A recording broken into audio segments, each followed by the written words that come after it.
जय हिंद साथियों, वंदे मातरम साथियों, जय संविधान। आज संविधान दिवस।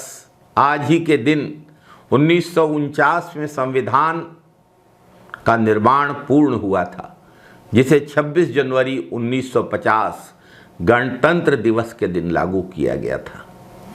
आज इस अवसर पर आइए हम अपने संविधान को जानते हैं, समझते हैं।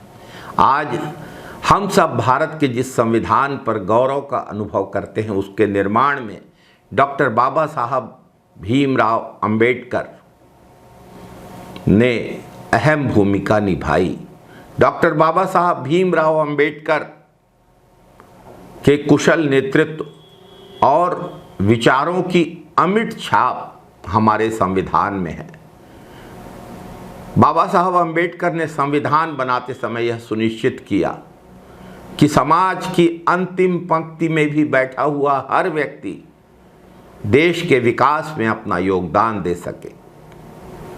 अगर संविधान के बारे में सरल भाषा में बात की जाए तो यह हम भारतीयों के गौरव और भारत की एकता, इन दो मूल मंत्रों को साकार करने वाला संविधान है।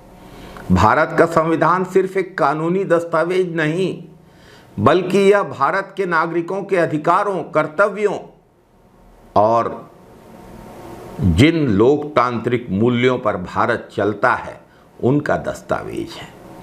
भारत के संविधान का निर्माण एक लंबी और चुनौतीपूर्ण प्रक्रिया थी, जिसमें अनेक महान नेताओं और विचारकों ने अपना अमूल्य योगदान दिया। भारत 15 अगस्त 1947 को इंग्लैंड की गुलामी से आजाद हुआ, लेकिन देश के सामने सबसे बड़ा सवाल था कि कैसे इस विविधतापूर्ण और विशाल देश में शासन व्यवस्था संचालित की जाए। अलग अलग भाषाओं का देश, अलग अलग धर्मों का देश, अलग अलग जातियों का देश, अलग अलग क्षेत्र। हमारे देश के महान नेताओं ने इसका समाधान ढूंढ निकाला। शुरुआत तो पहले से ही हो गई थी। देश को एक स्थिर और समावेशी लोकतंत्र की दिशा में आगे बढ़ाने के लिए संविधान आवश्यक था। भारतीय संविधान का निर्माण इसी आवश्यकता को ध्यान में रखते हुए किया गया। 1946 में भारतीय संविधान सभा का गठन किया गया। भारतीय संविधान सभा ही हमारे देश के संविधान के निर्माण के लिए जिम्मेदार थी और इसमें विभिन्न राजनीतिक दलों, विभिन्न समुदायों और विभिन्न क्षेत्रों के लोगों का प्रतिनिधित्व था। संविधान सभा में 299 सदस्य थे, जिनमें से अधिकांश स्वतंत्रता संग्राम सेनानी थे। संविधान सभा ने पहले संविधान की रूपरेखा तैयार की और उसके बाद विभिन्न संशोधनों और गंभीर विचार विमर्श के माध्यम से संविधान को अंतिम रूप दिया गया। संविधान सभा का पहला सत्र 9 दिसंबर 1946 को हुआ और डॉक्टर राजेंद्र प्रसाद को इसके अध्यक्ष के रूप में चुना गया। उस समय भारतीय समाज में अनेक मुद्दों पर अलग अलग विचार थे और उस समय भारतीय समाज में अलग अलग मुद्दों पर अलग अलग विचार थे और विमर्श के द्वारा इस संविधान का निर्माण हुआ। संविधान का क्या स्वरूप हो, केंद्र और राज्यों के बीच शक्तियों का विभाजन कैसे हो, नागरिकों के अधिकार क्या हो और धर्मनिरपेक्षता का क्या महत्व हो। संविधान के निर्माण का कार्य 2 वर्षों 11 महीने और 18 दिन तक चला। संविधान के निर्माण में सबसे प्रमुख भूमिका डॉक्टर बाबा साहब भीमराव अंबेडकर की थी, जिन्हें संविधान का शिल्पकार कहा जाता है। डॉक्टर बाबा साहब भीमराव अंबेडकर ने संविधान सभा की संविधान निर्माण समिति का नेतृत्व किया और समाज के विभिन्न वर्गों के अधिकारों की रक्षा के लिए अनेक महत्वपूर्ण प्रावधान रखे।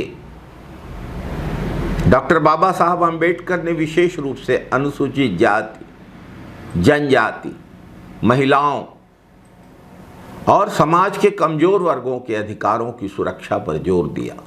पंडित नेहरू, सरदार पटेल, महात्मा गांधी, मौलाना आजाद और देश के अनेक नेताओं ने संविधान के निर्माण में महत्वपूर्ण योगदान दिया। पंडित नेहरू का दृष्टिकोण भारतीय समाज में परस्पर एकता, भारत की संप्रभुता, अखंडता और धर्मनिरपेक्षता की स्थापना पर आधारित था। सरदार पटेल ने भारत को मजबूत करने पर पूरा जोर दिया और एक अहम भूमिका निभाई इसमें। महात्मा गांधी के विचारों के अनुरूप भारतीय समाज में समानता और शांति की आवश्यकता को महसूस किया गया और संविधान में इन विचारों को समाहित करने की प्रेरणा महात्मा गांधी की ही थी। भारतीय संविधान का प्रमुख उद्देश्य एक ऐसे लोकतांत्रिक समाज की स्थापना थी जिसकी नींव न्याय पर आधारित हो, समानता पर आधारित हो। भारत के संविधान को इस प्रकार निर्मित किया गया है कि यह देश के विभिन्न धर्मों, जातियों, वर्गों, भाषाओं और बहुरंगी संस्कृतियों में परस्पर एकता, अखंडता, सद्भाव और प्रेम बनाए रखे। भारतीय संविधान के प्रमुख तत्व इन बातों की प्रेरणा देते हैं। भारतीय संविधान का निर्माण एक महान और प्रेरणादायक प्रक्रिया थी जिसमें हमारे नेताओं ने लोकतंत्र, समानता, धर्मनिरपेक्षता और न्याय के आदर्शों को स्थापित किया। भारतीय संविधान ने भारत को एक धर्मनिरपेक्ष, समाजवादी और लोकतांत्रिक राष्ट्र के रूप में परिभाषित किया। भारत का संविधान सिर्फ एक कानूनी दस्तावेज नहीं है, बल्कि ये भारतीय समाज के आदर्शों और मूल्यों का प्रतीक है। उन मूल्यों को महत्व देता है जिनके आधार पर भारत के लोगों ने देश की आज़ादी की लड़ाई लड़ी।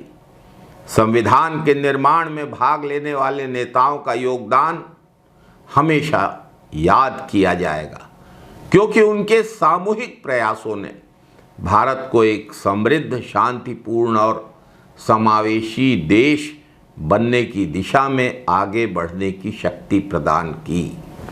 जय संविधान, जय हिंद, वंदे मातरम साथियों।